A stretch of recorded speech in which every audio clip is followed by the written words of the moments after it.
देखो बच्चों, आज अपन समांतर श्रेणी के बारे में अध्ययन करेंगे। समांतर श्रेणी माने ऐसी श्रेणियां जिनके बीच में समान अंतर है, समान धन अंतर, समांतर श्रेणी कहलाएगी। जैसे एक ले लेते हैं हम श्रेणी 1 2 3 4 5।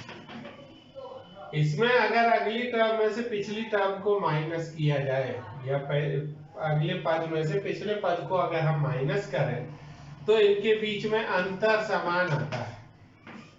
3 ऋण 2 करेंगे आप तो 1 आएगा, 4 ऋण 3 करेंगे तो 1 आएगा। ये जो 1 2 3 4 है ये समांतर श्रेणी के पद या टर्म कहलाते हैं। और इसमें जो पहले नंबर पे लिखा हुआ है इसको बोलते हैं हम प्रथम पद। ये समांतर श्रेणी का प्रथम पद कहलाएगा और इसको A से डिनोट किया जाएगा। इसके अलावा जैसे अब और कोई सी श्रेणी अगर हम ले लें, मान लीजिए कि हमने ले लिया 10 7 4 1, ये श्रेणी ले ली तो इसमें ये 10 7 4 1 ये समांतर श्रेणी के पद हैं और इसमें प्रथम पद माने a बराबर हो गया 10।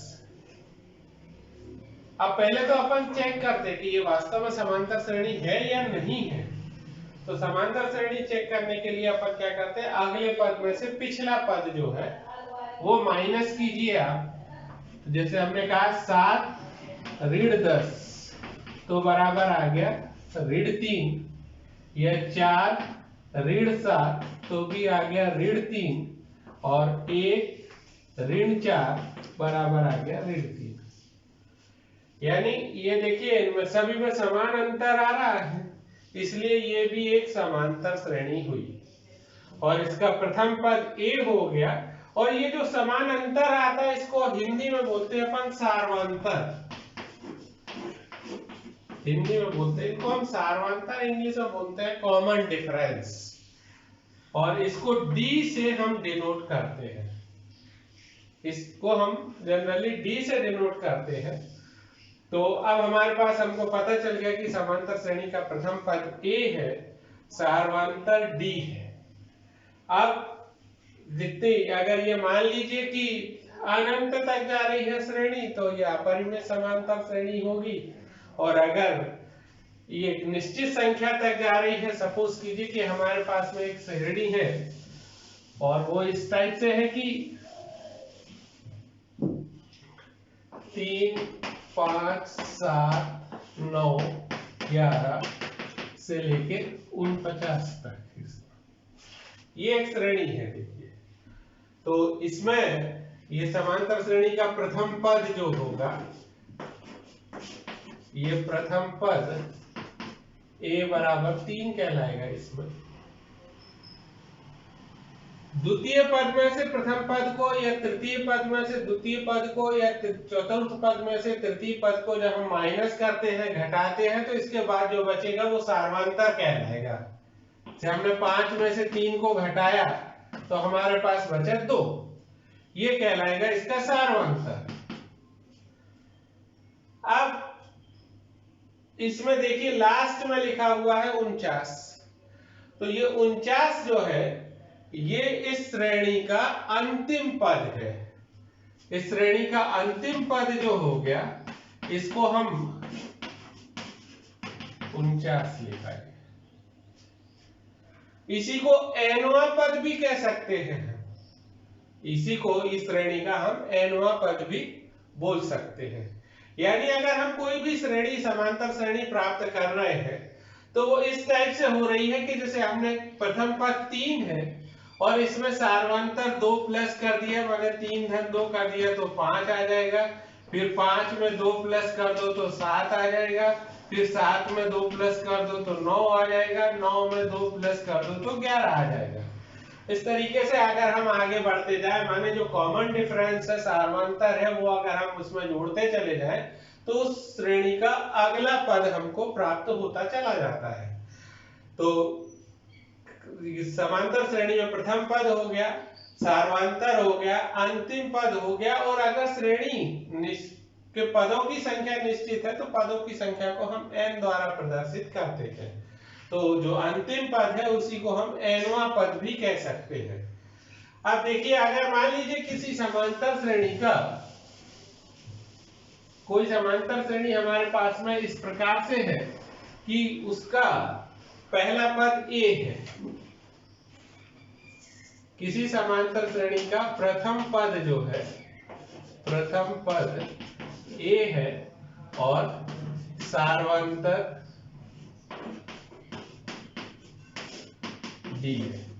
हमने मान लिया कि कोई समांतर श्रेणी है जिसका प्रथम पद a है और सार्वंतर d है, तो इसका द्वितीय पद को हम इस टाइप से लिख सकते हैं a2 बराबर, तो जब हम प्रथम पद में सार्वंतर को प्लस कर देंगे तो इसका अगला पद माने द्वितीय पद प्राप्त हो जाएगा, माने दूसरा पद हो जाएगा इसका a प्लस d। ऐसे ही अगर हम जब तृतीय पद निकालेंगे इसका, तो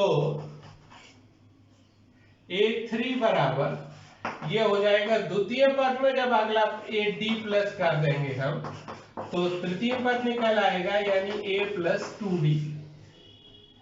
या फोर्थ पद अगर हमको निकालना है तो फिर तृतीय पद में एक d प्लस कर दीजिए आप, तो फोर्थ पद निकल आएगा यानी a प्लस 3d।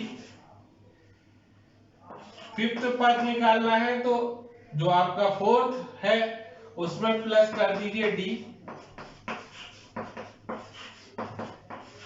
तो ये हमारे पास में a प्लस 4d। यानी हमारे कहने का मतलब ये कि जब भी हमको कोई सा पद निकालना है, अगला पद निकालना है, तो उसके पिछले पद में जब हम सार्वंतर प्लस कर देते हैं, सार्वंतर को जोड़ देते हैं, तो अगला पद हमको प्राप्त हो जाता है। अब अगर हम ध्यान दें अगर, तो देखिए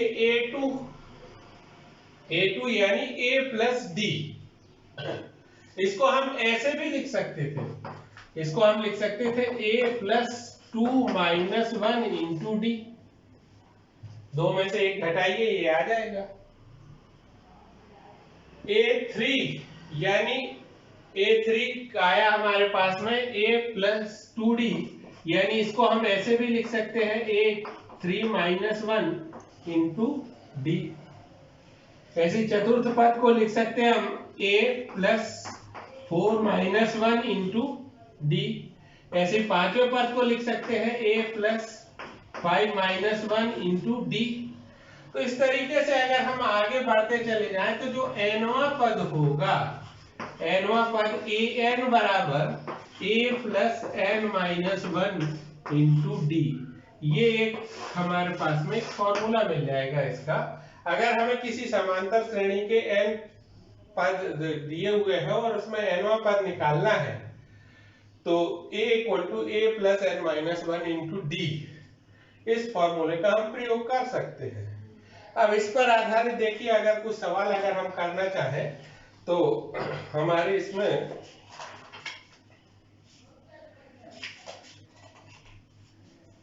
पहले जैसे ये दिया है, इसमें उदाहरण नंबर 1 पहला दिया हुआ है, इसमें कहा उसने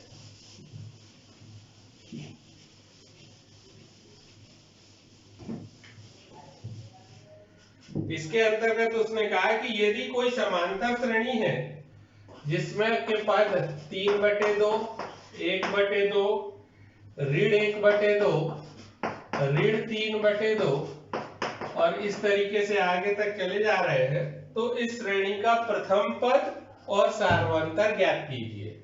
हमें इस श्रेणी का प्रथम पद a ज्ञात करना है और सार्वंतर d ज्ञात करना है। तो देखिए, हमने बताया था आपको जो श्रेणी का सबसे पहले लिखा हुआ है वो उसका प्रथम पद कहलाएगा। तो इसमें सबसे पहले लिखा हुआ है क्या है हमारे पास में 3/2, तो a बराबर हो जाएगा 3/2, या जहां से श्रेणी कोई शुरू हो रही है वो पद जो है आपका इसका प्रथम पद कहलाएगा, a बराबर हो जाएगा 3/2। अब d का मान निकालना है हमको, तो हमने कहा कि d ज्ञात करने के लिए अगले पद में से पिछला पद माइनस कर दीजिए आप, यानी a2 माइनस a1 कर दीजिए, या a3 माइनस a2 कर दीजिए, या a4 माइनस a3 कर दीजिए, तो आपको सार्वंतर मिल जाएगा। यानी हमने कहा 1/2 ऋण 3/2, यहाँ 2 आ जाएगा लघुत्तम इसका, तो 1 ऋण 3 यानी कि ऋण 2/2, ये कैंसिल हो गया, ऋण 1, ये इसका जो है सार्वंतर निकल जाएगा। तो इस तरीके से हम किसी भी श्रेणी का प्रथम पद और सार्वंतर ज्ञात कर सकते हैं। अब इसी में जैसे मान लीजिए कि हमको चेक करना है, कोई कह दे कि ये श्रेणी AP है या नहीं है, समांतर श्रेणी है या नहीं है, चेक करना है, तो आप यही तरीका अपनाएंगे कि इसमें जो है आप घटाते चले जाइए। यदि सार्वंतर D की वैल्यू हर बार बराबर आ रही है तो वो श्रेणी जो है समांतर श्रेणी कहलाएगी, अदरवाइज नहीं कहलाएगी।